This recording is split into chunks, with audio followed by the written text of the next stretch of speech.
Hello.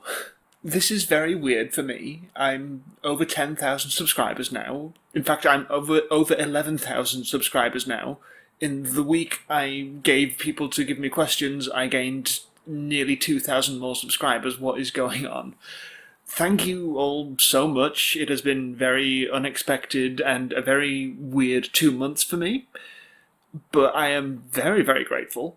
And I have some questions to answer from people, so let's not waste time. Let's just do that. Chris Harper asks, what was the weirdest thing that you ever got in an argument over with, like a friend or family member? So, I don't really have any specific argument examples, because I don't tend to get into arguments. I try my very hardest to avoid arguments where I can. But I have an example of a time when I was just inordinately angry for a very, very stupid reason.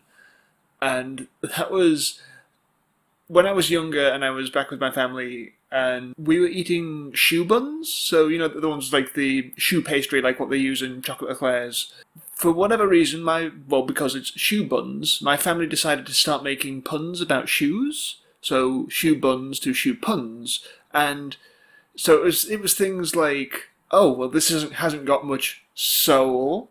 Or I can't even remember what the other ones were, but there were a lot of shoe puns, and it felt like they were going for... It felt like half an hour, but it was probably only about 10 minutes.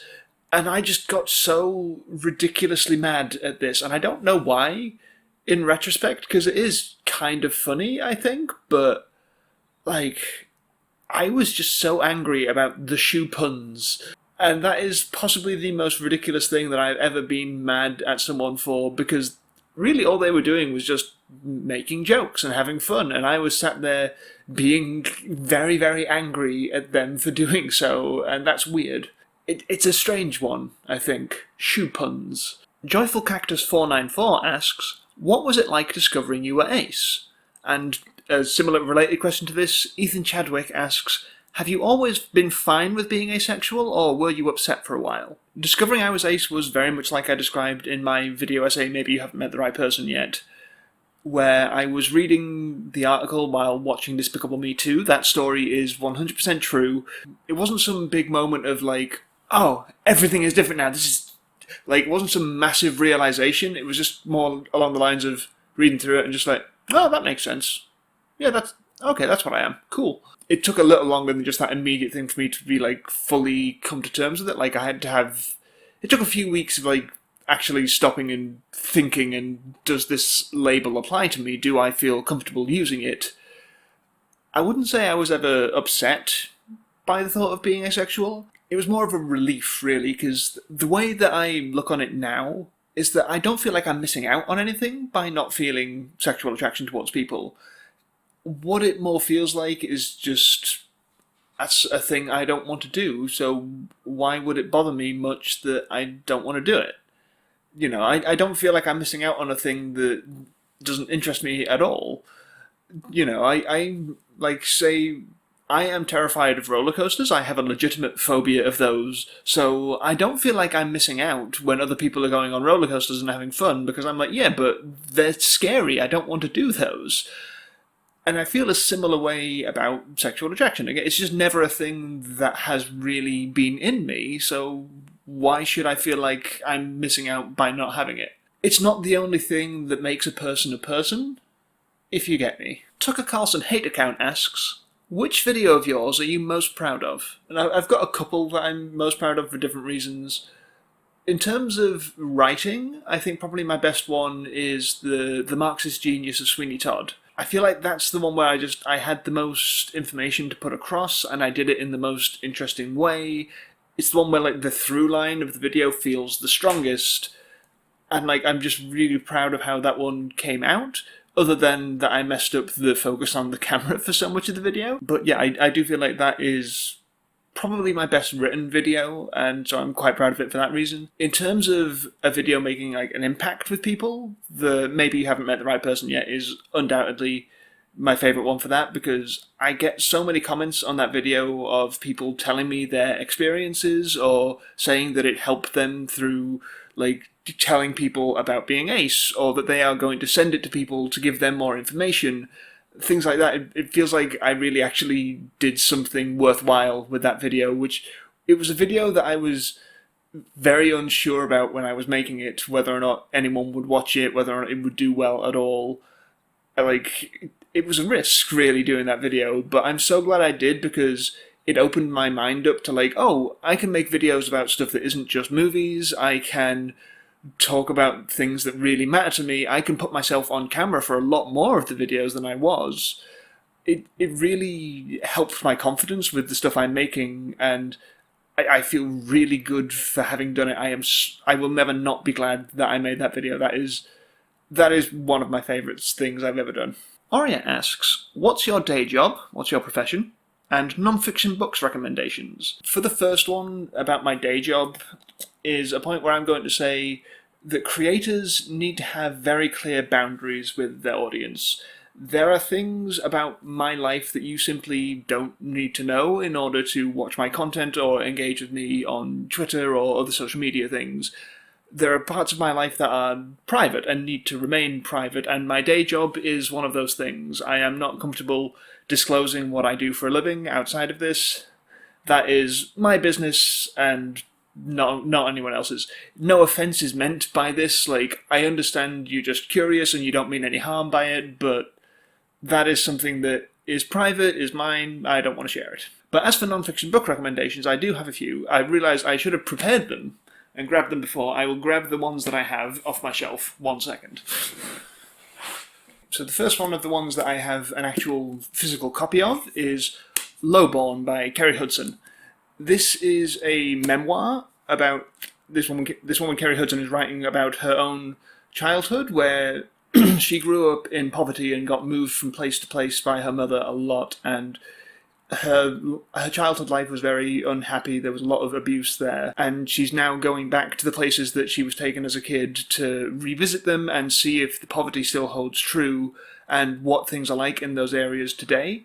It's a very, very interesting and compassionate book, very eye-opening as to what people have grown up with, just what the situation is for people who've grown up in poverty and the trauma that can have and leave a person with, and how difficult it can be to try and escape from that. I talked about this one very briefly in the Sweeney Todd video, and I think it is a very good piece for dialectical materialism, because it does just open your eyes up to things that you might have not considered, you might have not known. So definitely, this one gets a good communism recommendation. This is Romantic Outlaws by Charlotte Gordon. It is a biography of Mary Shelley and Mary Wollstonecraft. Obviously, being a big Frankenstein fan, I am deeply interested in the life of Mary Shelley. Her life was very, very tragic and difficult, and the life of her mother, Mary Wollstonecraft, was also quite tragic and difficult in a lot of ways. They were two very brilliant women who were not really understood in their times. They were definitely not appreciated, and this book goes a long way to, say, these are the reasons that they were so brilliant, these are some of the powerful, interesting things that they did, and it gives a lot of good context on their life, and by, the ways that their lives kind of, in some ways, intertwined, because Mary Wollstonecraft died after, just a couple of days after Mary Shelley was born, so she never actually knew her mother, but in this book you get a sense of how their lives were similar and the ways that one kind of influences the other. It's a very, very interesting read. And there's a couple that I don't have physical copies of, or not to hand anyway. One is Why I'm No Longer Talking to White People About Race by Rennie Edo Lodge. I've listened to the audiobook of this where Rennie Edo Lodge reads it herself, and it is a very, very important text. It's about race, particularly race in Britain, and the ways that we've covered up a lot of our very own sordid past about race. What we get taught in schools over here is very, very limited. I was taught a lot about the American Civil Rights Movement, but I was not taught much about the English one. And I wasn't really taught about our history with slavery and things like that, which is very, very bad. Our education system is terrible. It's an eye-opening book, is the phrase I think a lot of people use to describe it. And it's very widely recommended. A lot of people have recommended this book, and for good reason. And it talks about a lot of things about intersectionality as well. Like, there's a whole bunch of talks about feminism and how a lot of feminism tends to exclude women of colour, and how that is not a good thing. It's a very passionate book with a lot of good stuff, like, got a lot of good reason behind it. I really, really recommend either listening to the audiobook or picking up the book for yourself and reading it. It's fantastic. Another one that I don't have a physical copy to hand, I do have a copy of it, but it must be back at my parents' house, is Metamouse by Art Spiegelman. This is a book about how Art Spiegelman wrote the comic book Mouse. So it has a lot of his research, it has like transcripts of the interviews with his father, things like that, a lot of like reference photos and things.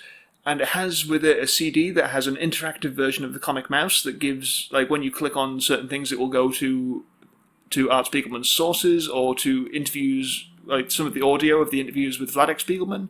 It's like, if you like the book Mouse, like, first of all, read the comic book Mouse. It is a stunning, important piece of work, but then Metamouse just gives you this deeper understanding of how it came to be, and it's a really, really fascinating read that I really enjoyed. Marshmallow's XOXO asks, what advice would you give a teenage ace girl? I know that you obviously don't have that experience of being female, but you remind me of her. I think that's a compliment, that I remind people of being female.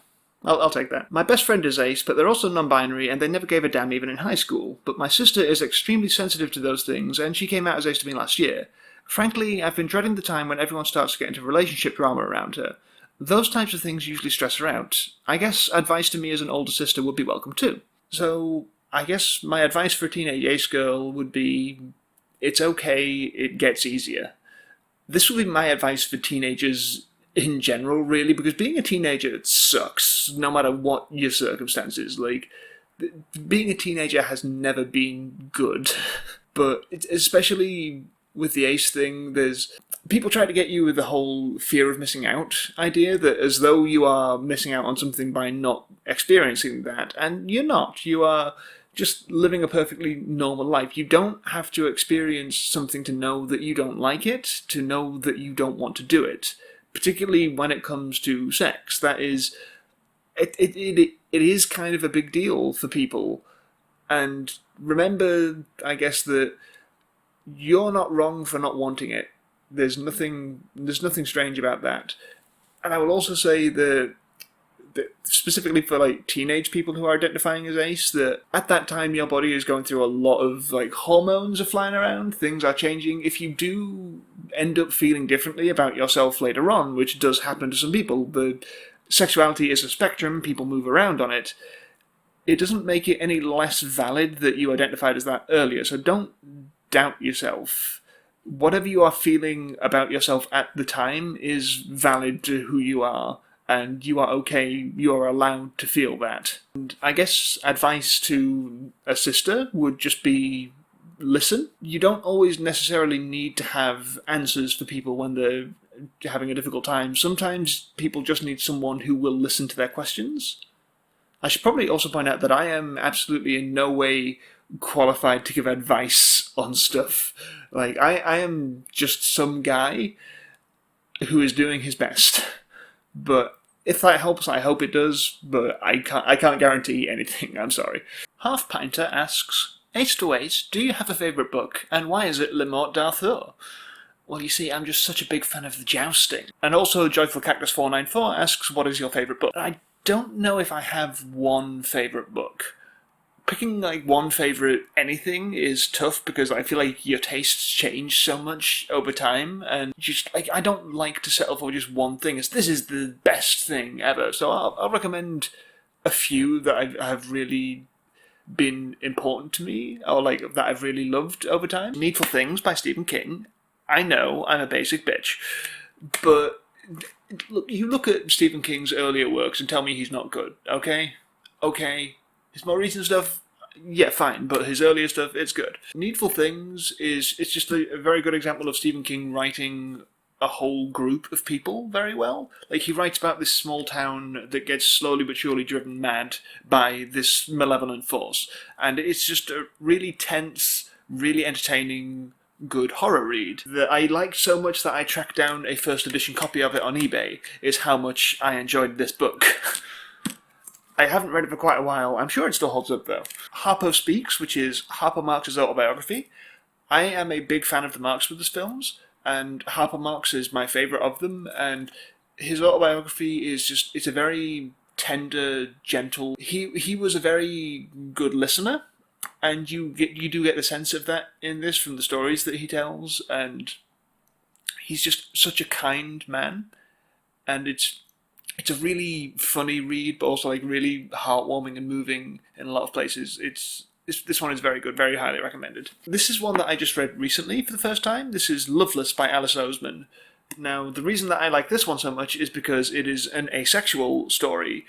It's a young adult book about a young woman who has just gone to university and learns that she is a romantic asexual, and it's about her coming to terms with feeling these things and what that means for her. The author, Alice Oseman, is also a romantic asexual, and so there's just so much real experience in there, and it moved me a lot when I read this thing in like a week, and it's not short, exactly. It's a very, very digestible book, being a young adult book. It is very, very accessible, and it moved me. It really spoke to me. If you are asexual, get a hold of this book for yourself. If you are allisexual, get a hold of this book so you can understand your asexual friends better. Just to stay on brand, had to have Frankenstein, had to mention Frankenstein, had to use the James Dean cover because I still think it is the funniest thing ever. It's just a really, really moving story, and it always has been for over 200 years now. It's a story about abandonment and being treated cruelly because you are different. It's a wonderful, moving story that speaks to me, and I feel so much for the monster, and I just want to give him a hug. The Dark Prince asks, why are you so fabulous? Years of practice, darling. Rick D asks, what is the experience of an ace person to live in a world where so many things are about love, sex, couples, etc.? It's odd. It's like, you know how this stuff operates and how it's meant to be really great. You just have no desire to do it. I'm not one who gets too upset or like hurt by the fact that like everything in the world is targeted. It's like about sex, it's about love, it's all these things. I'm like, I've got to a point where I have like carved out what I want from my life in my head, and it isn't those things, and I'm comfortable with that. But the couples thing does definitely suck. Like everyone assumes that is what you should want to be, and that if you aren't pursuing that, then you're somehow failing at life. The only goal is to find a partner and to settle down with them, and that is some very, very heteronormative bullshit. What I feel is the biggest problem with that is it devalues the idea of friendship, and it devalues platonic love. And like, I have friends who I care very deeply about, and who I absolutely love, and I feel like my relationship with them is as important as any relationship I would have with a romantic partner or a sexual partner, were I so inclined. And I don't feel like it's fair that those relationships that mean so much to me, or mean so much to people everywhere in the world, are viewed as lesser just because you don't want to have sex with them. And that bums me out. That is something that we need to address and do better at, is make platonic love more acceptable and understood. Stormageddon asks, what YouTubers do you watch? Which ones do you think inspire your videos the most, e.g. in style and content? And Andre Fergie asks, what YouTube channels have inspired you the most? So, in terms of style, it's BreadTube, basically. It's PhilosophyTube, HBomberGuy, Lindsay Ellis, people like that, the big ones. Really established, I think, what the vocabulary of a video essay is. And there are a lot of people who are doing work to experiment with that, including those people. But they were the ones who kind of established like the platonic ideal of, this is the kind of way, like splitting it up into parts to talk about the different sections, things like that. I'd very definitely picked up from them. The basic presentation style of being in front of the camera and like describing things and then cutting to bits over footage, that it comes from them, and it also comes from, I used to watch a lot of Channel Awesome back in the day, which, much to my chagrin, knowing what I know now, but a lot of the people from there were still pretty cool and were definitely big influences on the kind of stuff I wanted to make, but the BreadTube stuff very much influenced me more towards making the video essays. So in terms of content, much as I am inspired a bit into like the talking about movies by these people, the specific things that I want to talk about with it are very much just the things that matter to me, things that I want to talk about anyway. So, content, I'm going to claim a mulligan on and say I am inspired by my own tastes in things. Lizzie Slagotsky asks, what's your favourite musical? And JD Prettynails asks, what are your top 5 musicals? You can, of course, include Disney, but I'm not going to include Disney because they're not my favourite musicals. There are some good ones, but they're not my favourites. So, the top 5 that I've picked, and these are in no particular order other than alphabetical. Assassins, which I will actually talk a little bit more about in a follow-up question, so I will just say now Assassins is really good. Cabaret, because it has so much to say on its subject matter, and it comes from the Christopher Isherwood books, which are important and show this kind of thing of what happens when fascism is rising around you, and how a lot of people feel powerless to do anything about it, and how a lot of people just feel like they aren't affected by it. And there's a lot of very interesting stuff it's saying that I definitely want to do a cabaret video in the future. Hadestown. Hadestown is a very, very recent addition to my circle of musicals that I listen to, but it is so good. Like, genuinely, Hadestown, love it. Listen to Hadestown. Little Shop of Horrors, just because it's a classic. You've got the Alan Menken, Howard Ashman songs in there. It's really dark. It's really funny. I also genuinely love the movie of that one, especially now that I've got the Blu-ray with the director's cut, so I can actually see the real ending. Little Shop of Horrors is great. It's one of my favourites. And Sweeney Todd, the Demon Barber of Fleet Street. Could you guess by the 39-long-minute video I made about it? Like I say, it's the communism musical. It's really dark, it's really funny, the songs are absolutely spectacular, it's really good. Detective Rainn Wilson asks, do you relate to any characters from movies/TV shows, or actors who are asexual or portray being asexual? If you do, please be specific on why do you like them. There's not that many that I've seen to be familiar with in terms of characters from TV shows, and actors, I don't really know any actors who are publicly asexual that I'm aware of. But in terms of characters, the obvious ones are Todd from BoJack Horseman, who, as I said in the video the Lessons Animation Taught Us I did about BoJack Horseman a couple of years ago now, that came at a time when I very, very much needed it to come. That was when I was figuring myself out as Ace, and so getting to see Todd, a character who I already really liked from the previous seasons of the show, getting to do the same was like really therapeutic and helpful to me. And I like that they explored with him that the asexuals can still want love, they can still want to be in relationships, they just might not always want the sexual aspect of it.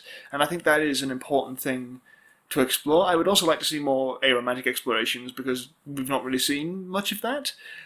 And so that's a shame.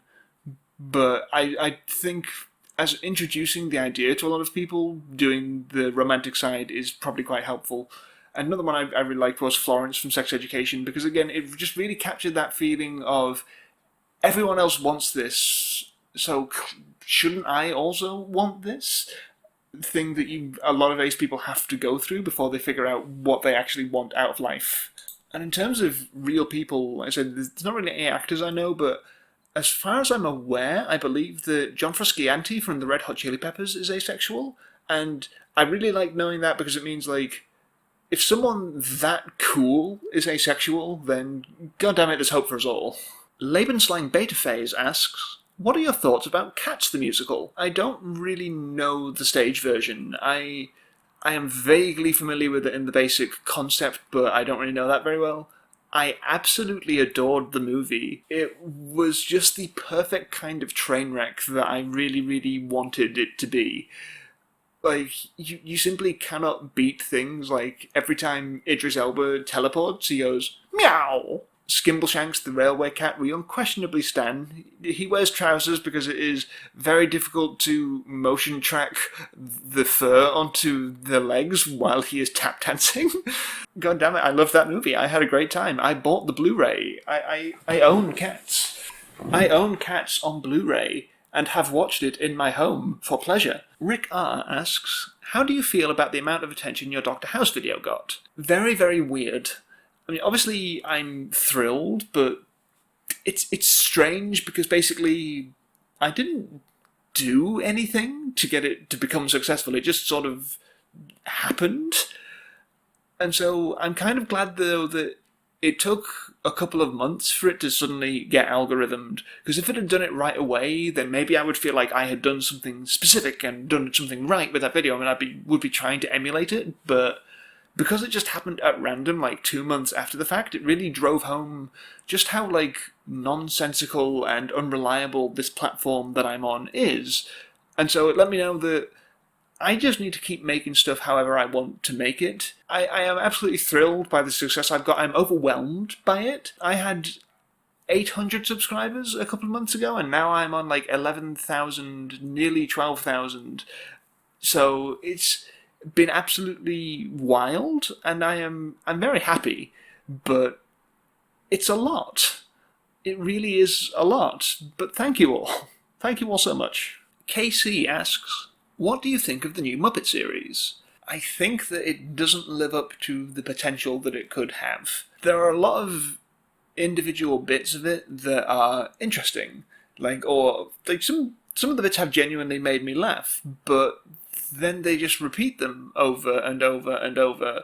It's been the same few bits every episode, and again, some of them were quite funny the first time, like Pepe's Unbelievable Game Show, I think it's called, was very funny the first time. It's now happened like 3 or 4 times, and it isn't funny anymore. Okie Dokie Cookin' was never good. Lifestyle with Miss Piggy was never good, and they do them in basically every episode. It's a real shame, especially when you consider the 2015 show, which I will stand by saying was too good for this world. It was like a genuinely really well-crafted show, like one of the most technically impressive things that the Muppets have done. They had to build all these very specific sets, and like the Muppets were driving cars and doing things that we'd never seen them do before. Like that show was like had so much heart and passion put into the making of it, whereas this one feels very slapdash. It feels like they have just like thrown some stuff together and recorded it in like a couple of afternoons. And it's a real shame to go from like one of the most high-effort Muppet productions to what feels like one of the most low-effort ones. And I want this show to be good. I want good Muppet shows. I love the Muppets. But Muppets Now ain't it. Egla Pilkaskete, I am probably butchering your name and I apologise, asks, do you ever experience the feeling of not being ace enough? And if so, are there things that make you feel valid? I've always felt right with the label, but sometimes I feel such immense guilt for having felt sexual attraction to my now ex-boyfriend. I am aware of the grey sexual title, and it's probably closest to what I am, but I tend to avoid diving into really specific terms. Frankly, the occasional encounters with Tumblr posts about my situation being valid don't really help. And I have definitely undoubtedly felt the feeling of, am I ace enough? It's a very strange one to feel, because quite often it's easy to confuse the different types of attraction in your head. Like, if I feel aesthetically attracted to something, if I see someone and think, oh, this person is a very, very beautiful person, and I can understand that and appreciate that, sometimes your brain will trick you into thinking, oh, that must mean I'm sexually attracted to them, and then you feel, but I'm ace, I can't possibly be feeling that, and it gets all blah. And yeah, that's a difficult thing to feel. There's not really any specific things I do to feel valid. I think it's just important to remember that there isn't any one right way to be ace. There isn't any one right way to be any sexuality. Ace is a whole spectrum, and asexual as a label doesn't necessarily mean you will never feel anything like that. It's just a very, very broad, general umbrella kind of thing. So it's important to remember that you can't do it wrong. You can't feel wrong about how you feel things. Every person is an individual and we all feel things differently, basically. Kickin' It asks, how do you come up with video essay topic ideas, and what's your thought process on making those concepts and scripts come to life? Also, thoughts on Heathers. It varies from video to video. So sometimes you'll just be watching a movie and you'll notice something that's interesting about it and you think, oh, that's a theme I could discuss. And if the idea sticks with you for a while, Generally, if I come up for an idea for a video, it's a few months before I end up actually making it because I'm working on something else at the time. If the idea sticks with you for those few months, then you know it's a good idea and you want to make it. If it goes away and you can't remember it, then clearly it wasn't a good idea anyway. So sometimes you already have a concept you want to talk about and you need to find a thing that will make it accessible. So like you have a political idea you want to discuss and you need to find a film where you can go, oh, but in this film, it does this, this, and this, and yada, yada, yada. Sometimes, me personally, I will just think of a joke that I think is really good, and I will do everything I can to make a video happen just so I can tell that one joke. Probably the prime example of that is the one I did about Mickey's Christmas Carol. That came almost entirely out of me thinking of a joke. Did Uncle Scrooge just cook Donald? And, I had to make a video as soon as I thought of that joke, and I did, and I liked it, so. And as for Heathers, I have never seen the movie, I have never listened to the musical, I have never seen the TV show, so no thoughts on Heathers, sorry. Kanisha Goyal, or Goyle, I'm not sure how to pronounce your surname, asks, why did you decide to start making YouTube videos, and why about these specific topics? Very basically, I started doing YouTube videos just as something to do. I like having a creative hobby to tide my brain over. I studied drama at university, and so I was into acting for quite a while, and then turns out acting is quite a difficult thing to get into, and especially once you start getting... Oh, hello. Oh, come on, then. So, yeah, acting is a difficult thing to get into, and especially once you throw in my weird anxiety brain into the mix, it's not good. And so I needed something creative that would tide me over, and I've always enjoyed watching these videos, like I said, back from the Channel Awesome days and all the video essays that followed, and thought, I can do that. And it turns out it's quite hard to do, and it took me quite a long time to get to a place where I'm happy with the work, but I am happy with it now. And the topics, as I've said before, they're just stuff I want to talk about, stuff I find interesting. That's all it is just... You find a topic that you already have an interest in and want to talk about, and then you can talk about it. You will find ways. Elizabeth Hoofnagel asks, what was the first musical you ever listened to? So there were probably some when I was younger, but the first one that I ever really loved and really sat down and listened to a lot was The Producers. I saw the movie and then fell in love with that, and then I bought the soundtrack to the Broadway show and I fell in love with that even more. And I ended up finally getting to see The Producers a couple of years ago. No matter how many times you've seen the movie, watched the clips of the stage show on YouTube, listened to the soundtrack, nothing at all prepares you for just how funny tap dancing gay Hitler is in person. Kip asks, we've seen you talk about being ace, but I'd love to hear where/if you stand on the aro spectrum, and how you feel about the distance and closeness between those identities in the community. And it's true, I have not mentioned where I lie on the romantic spectrum before, and I think that's largely because up until recently I was still kind of figuring that out. The label I'm probably most comfortable using in that respect is grey romantic, and so I have definitely experienced romantic attraction to at least one person before. And it's very rare for me that I feel that. Yeah, I'm happy with grey romantic because it says that maybe, possibly someday I might feel that for someone and want to pursue it. But as a general rule, I'm happy not being in that situation. I am happy being as I am right now, being alone and loving my friends very dearly. But I think it is important for...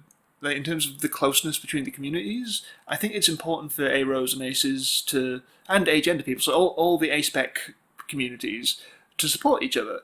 Because we are the voices who quite often not heard. We are the ones who are considered to be invisible in a lot of ways. But I do think we need to be more vocal about aromanticism not being a specifically asexual thing. There are people who are allosexual who do not experience romantic attraction. And we do need to make that more clear to people that, aros or arrows... Someone let me know, is it pronounced aro or arrow? Because I have heard it both ways. We need to let people know that that is part of other communities as well, and that it's a very valid thing that people feel, and we should acknowledge it more and not just declare it as part of being asexual. So, yeah, a lot of respect and love for the Arrow community, and I think I'm grey romantic, so yeah. So I guess, did I just come out again? Dirty Comic Scum asks, favourite author? And again, it's not one where I have one specific favourite. Also, I've been kind of trying to reevaluate some of my favourites recently, because in the light of all the Black Lives Matter protests this year, I noticed that, like, the people that I would pick for this generally tend to be male, straight, and white. And I need to do more to diversify my bookshelf, because I've very definitely got an unconscious bias there in terms of the books I buy and read. And the only way to take out an unconscious bias is to take some conscious action. I don't really have many recommendations in terms of that yet, because I've only just very recently started diversifying my bookshelf, and like it's something I need to get into more, is more reading more women, more people of colour, more queer authors. So I will in fact ask, in response to this question for recommendations of authors, I will ask people, recommend me some authors that fit those criteria, because I want to read more. I want to diversify my bookshelf. I'm not saying that I need to stop reading straight white men altogether, and I would recommend some authors, like, say, early Stephen King stuff, I think is very good. Neil Gaiman is some very, very good, compassionate fantasy. Terry Pratchett is obviously, like, so perfect. And I will also I've also put down on my notes here, I put Charles Schultz, who wrote the Peanuts comics, just because Peanuts are fantastic and everyone should read the Peanuts comics. But yes, I do need to read more authors who are not straight white guys, so please leave me some recommendations. I want to see that. I want to see those. Victoria SF asks, what do you think about Hamilton? Is it so great as everyone says? I don't really care for Hamilton. I can see all of the talent and passion that went into it. I can fully understand why everyone loves it so much, and like I can appreciate that. It's just, it's not for me. Much as I don't personally care for it, I would still recommend, if you've got access to it, checking it out for yourself, because it's one that you need to make up your own mind on whether or not it's for you. Like I can't say that like me not liking it means other people won't like it, because I can clearly see why people do like it. But I would much more recommend just listening to Hadestown instead. It's way better. Larissa asks, are you surprised about where you are in life at the moment? Did you expect to be doing something else? I'm definitely surprised, but I have no idea if I was expecting anything in particular. Getting to make creative things and now actually getting to have people see them is a very lovely surprise. Yeah, I say I had no particular expectations for where I would be in life, because everything has just been designed to make you just complacent and happy with where you are, or not happy with where you are, but complacent with where you are. And being anywhere is kind of a nice surprise. So this answer got really away from me. The Marketplace of Dave Rubin's Ideas asks, how many cats do you have? Please include many pictures. And why include pictures when I can just include him? He is right here. I only have the one cat. This is Frank, or Frankenstein for long. He is 7 years old, and I got him from the rescue centre a couple of years ago. He has generally he was very, very timid when I got him, and he has come out of his shell a lot more since then. And he is absolutely adorable, as you can see. I think the camera is picking him up here. If not, he's right down next to me here. But I will... Come on. Here he is. If you couldn't see him before. Nini, NNY, the Maniac, asks, what is your favourite song or band? So for band, I can never just pick one favourite. I'm going to go with Queen, the Beatles, David Bowie, even though David Bowie's not a band, but David Bowie, Tom Waits, Dr. John. And a favourite song, I would probably say, like, I'm going to go out on a limb and say Going to Go Back There Someday from the Muppet movie, because it is very, very moving, and I don't think any line has ever spoken to me so much as There's Not a Word Yet for old friends who've just met. 2D asks, thoughts on the Voidpunk subculture? I don't know what that is, so none. Maeve Doyle asks, what are some of your favourite desserts? Anything with salted caramel. I am a absolute sucker for that stuff, and a sticky toffee pudding simply cannot be beat. Theclagraph Day asks, pineapple on pizza? Yeah, it's pretty nice. It's not my favourite, but I would have it. Oh, and there go my subscribers. It was nice having 10,000 while it lasted, but they are Oh, they're all gone now. Kay Matthews asks, since you like Sondheim, thoughts on Assassins and Pacific Overtures? Pacific Overtures is one I don't really know. I actually have quite a few Sondheim gaps. Assassins is one of my absolute favourite musicals. I mentioned it in the earlier question. It's a musical about people who have been cheated and lied to by the American dream, who have been told you can achieve anything, but then by living in the actual world, actually you can't. And they snap and do the most unforgivable thing of trying to kill people as a result. It's a really, really moving show, and dark and scary and funny, and it's some of Sondheim's best work. Rowan Laverne asks quite a few questions. First she says, I want to know about your kitty. He's a big cute. He is a big cute, aren't you, Frank? You hear that? People are calling you a big cute. You happy about that? You like that? Yeah. What's your zodiac? Scorpio. What are your thoughts on the metaphysical? I don't really have any. What song is currently stuck in your head? The Ballad of Do You Have a Lucky Number? No. Where would you travel if you had unlimited funds? Either the Villa Diodati, to see where Mary Shelley wrote Frankenstein, or the Godzilla Hotel in Japan. Favourite colour? Asexual purple, of course. Okay, bye. Gyron Miguel Mariano asks, recommend any other queer educational YouTubers? Oh, heck yes, I do. I picked this one to be the last question because I thought it was a nice note to end out on would be to just recommend some of my cool YouTube friends. The first I'm going to say is Alice Quinn Rose. What I would recommend from her is her series, either her series Trans 101, which gives you these really useful bite-sized bits of information about trans issues, and she is very, very good at making these things accessible and understandable. I learned a lot by watching her videos, but in terms of a specific video I would recommend, she has one called The Tale of Frank and Alice, which is a short film, and it is... I don't want to give away too much about it, but it's very much about the roles that people assign to you based on your gender and how that messes you up and gives you some trauma. And it's just so well made. It's absolutely brilliant. One of the best things one of the best things that anyone has put on YouTube, I think. Next, I was going to say Bev Veach. Bev does these really good documentary style videos. Alice and Bev are probably the two people out of any on YouTube that I would say are actually filmmakers rather than YouTubers. And I know that that's also how they think of themselves because I'm friends with them.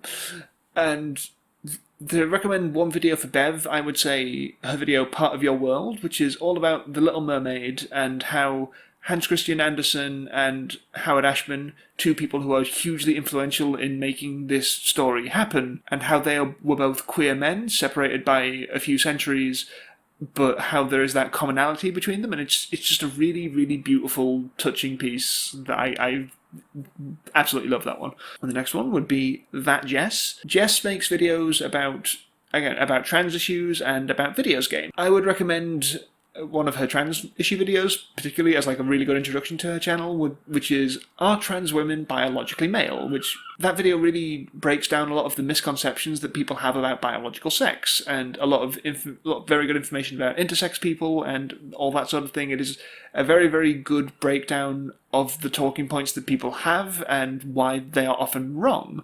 Okay, my battery died during that last bit.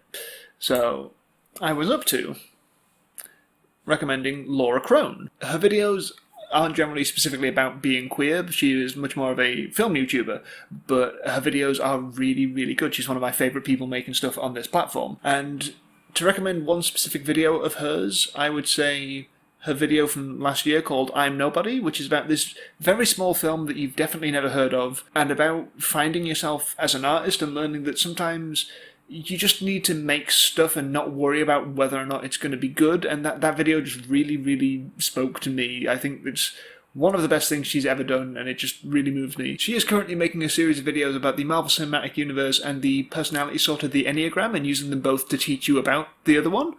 It's a really, really fun, interesting series with a lot of really great character analysis, so I would recommend those as well, but I would recommend I'm Nobody as the perfect place to find Laura's channel. The next one I want to recommend is Miss Lola. Miss Lola is a friend of mine. She makes very, very good videos about literature. So the one that's most popular on her channel is she did the definitive video essay on Lolita. So the video I would recommend from Lola is one she had out just a few weeks ago called The Absurd Horror of Marge Simpson. which is using The Simpsons to teach you about absurdist philosophy and using absurdist philosophy to teach you about The Simpsons. It's absolutely fantastic, moving, like, funny. She does a level of analysis with The Simpsons that I think is kind of unprecedented, but also it's very, very based strongly in literature and in the myth of Sisyphus and in Samuel Beckett's Endgame, and there is a lot of very, very good stuff that she's doing there. She continues to impress me with pretty much everything she does, and also she's just like a really nice person to be friends with, so yeah. And the last one I'm going to recommend is Transparency. Transparency it's Kiki and Alicia, a couple of trans women who make some really good videos, generally about videos game, but also about a lot of social issues. Like, they use the videos game to teach you about the social issues. They sneak those things in there. They're clever like that. The video I would recommend from them as being a really good place to start would be their video Queering Animal Crossing, which teaches you how to apply queer theory to things via looking at Animal Crossing.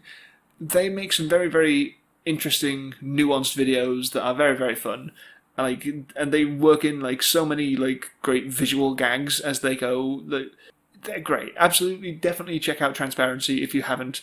And that is all the names I have down on my list of people that I should shout out. I also totally forgot to mention this while I was actually recording the thing, but I will link all the specific videos that I've just mentioned in the etc. So go, check them out. Tell people I sent you. Be nice to my cool YouTube friends. That was the last question. So I want to say thank you all so much for asking me questions and for being interested enough to check out my answers to them, I guess. Thank you so much for getting me past 10,000 subscribers. It has been a surreal experience, and I am so grateful. I cannot express that enough. If you would like to support my work, then go check out my Patreon. It costs as little as $1 a month, and we have a Discord server now, so you can get early access to videos, you can get a Discord server where you can chat to me and see exclusive pictures of Frank, you know that's a draw, and you will find out stuff about the videos as I'm making them. Like, I'm in the very early stages of researching for the next video, and the people in the Discord already know what that is, so you could be among them. So, thank you for watching. Please like, subscribe, comment, etc., things like that, and I will see you all soon. I don't know. I don't do vloggy stuff like this. This is